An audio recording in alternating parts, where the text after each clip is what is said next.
I'm a physical therapist at the main hospital. I'd like to spend a few minutes talking to you about what physical therapy will look like in the hospital. Then I'd like to go over some exercises that will be important for you to be doing both before surgery and certainly after surgery.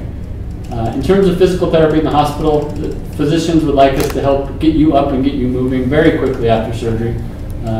2 to 3 hours after you come out of the operating room, we'll make contact with you, see how you're feeling. If you're feeling up to trying to get up and try to move around, that's a perfect time for us to do our initial evaluation and see if we can get you up and get you moving.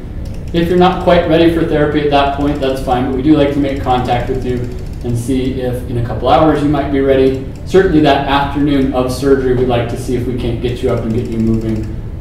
It's an important thing for a lot of reasons for us to get you up that first day as much as possible. We actually have extended hours in terms of therapy, so even if your surgery is later in the afternoon, we'll have somebody around late into the evening that we can help get you up and get you moving. And also another important piece of that is if we can get you up and get you moving, the nurses will feel very comfortable through that first night getting you up and helping you do things like get to the bathroom or get up out of bed. So that day of surgery is a lot about us just seeing if we can help you get up and get moving, get out of bed a little bit by yourself. If you're able to start walking down the hall a little bit, we certainly will do those things with you. If you're not quite ready for that, that's okay. We'll just do as much as you're able to on that day of surgery. First day after surgery will be just about progressing you as much as possible, seeing if we can walk further down the hall, see if we can start to introduce things like practicing going up and down the stairs, practicing getting in and out of the bathroom, practicing getting in and out of a car. At the main hospital, we have a car simulator that we can actually practice having you get in and out of a car. The main goal of that first day is to get you as mobile as possible, as soon as possible, so that hopefully we can get you home, if possible, that first day.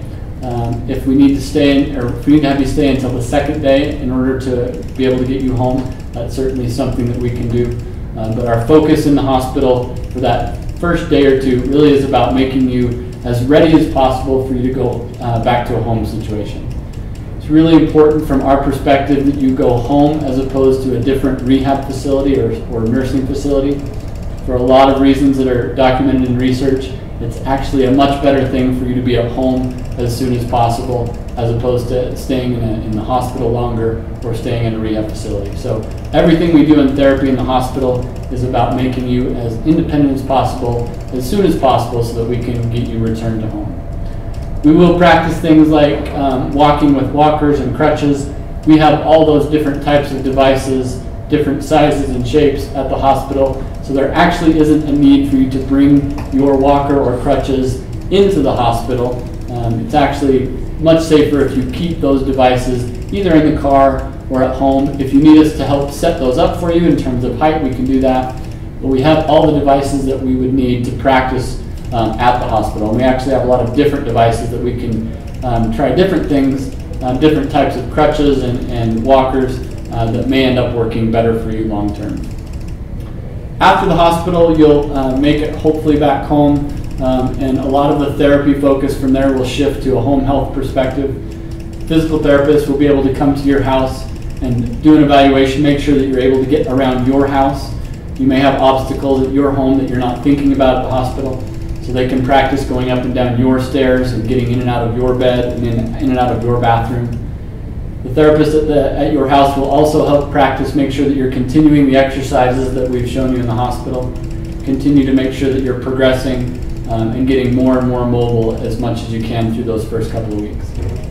Somewhere around 2 weeks, you'll come back to the Orthopaedic Center and meet with a member of your physician staff. It'll be a fairly quick visit, but that's a nice transition point when a lot of people decide that it's time for them to transition their therapy from a home health situation to an outpatient physical therapy situation. Whether or not you do outpatient therapy for a long period of time or not is really dependent on you and what your goals are. If you would like to get back to being as mobile as possible and gain as much strength and motion and flexibility out of your joints as possible, then I strongly suggest that you spend some time with an outpatient therapist. Your physician will give you a prescription that will be fairly generic, that will just say, take this to an outpatient therapist, and you and the therapist can decide how much outpatient therapy you actually do. A lot of times your insurance company plays a part of that decision. They may let you know that you have a certain number of visits that are allowable, but it's a lot up to you and your therapist and up to what your goals are. So if you would like to, as I mentioned, if you would like to get a lot of mobility and function back after this joint replacement surgery, then it may be something that you spend several weeks, if not several months, working with an outpatient therapist to really gain as much as you possibly can. When you're finished with that outpatient therapist, and that, as I mentioned, it's up to you and your therapist, the therapist that you work with hopefully will provide you a good program that you can continue on doing, because after you finish formal physical therapy, it's very important that you continue doing the exercises and activities that will continue to make you in a good spot where you can be mobile and get as much function as you possibly can out of this joint replacement. So I'd like to explain the exercises that we'd like to have you be doing. These are good exercises for you to do in the days leading up to surgery. There's certainly ones that we'll practice with you at the hospital. Physical therapists will go over these exercises with you. They're also written down in the binder that we've given you. There's pictures and words to describe these exercises. The first couple are fairly low-level exercises that are ones that you can do right immediately after surgery, as soon as you're able to move your legs. First exercise that I would suggest that you do is moving your ankles back and forth. If it makes you feel better to move your ankles in circles or side to side, it really doesn't matter, as long as you're moving your ankles, as long as you're doing something to make your ankles not get too stiff, and also to encourage blood flow through the bottom parts of your legs. It's an important thing to help avoid blood clots. Next exercise that I would have you do is called a quad set. It's a difficult thing to see because there's not a lot of movement that happens, but basically what happens is you try to tighten the muscle on the top of your leg, which will make your knee go straight down into the bed. You try to squeeze that muscle and make it kind of be tight for a couple of seconds, and then let it relax. When you relax, your knee should bend a little bit. And then you tighten it, push that leg back down into the bed. You can do that same type of contraction with your bottom, so you can squeeze your bottom together. A lot of times it's easy to squeeze your quads and your bottom at the same time, where you do a squeeze, all the muscles in the bottom part of your leg, and relax. Those first three exercises, as I mentioned, are very low level, easy exercises, ones that actually don't feel like you need to count how many you're doing. If you were able to do 10 every hour, or if you're watching TV, every time a commercial comes on, if you could do 10 of these exercises, it wouldn't be too many. If you do 100 or 200 during the day, you're not going to find that it causes you any additional soreness or stiffness or pain. Now, if you're having a knee replacement, there's a couple exercises that I'd like you to be working on. These are a little bit higher level, and ones that I would suggest that you be careful to not do too many of. So the first one is to bend the knee that you haven't had surgery on. The knee that you did have surgery on, you want to try to keep it as straight as possible, and see if you can't lift your leg straight up and off the mat, and then back down. I don't need you to be concerned about how high you lift your leg or holding it up in the air for a certain amount of time. It's much more important that you keep your knee as straight as possible, lift up a few inches, and then let it come down.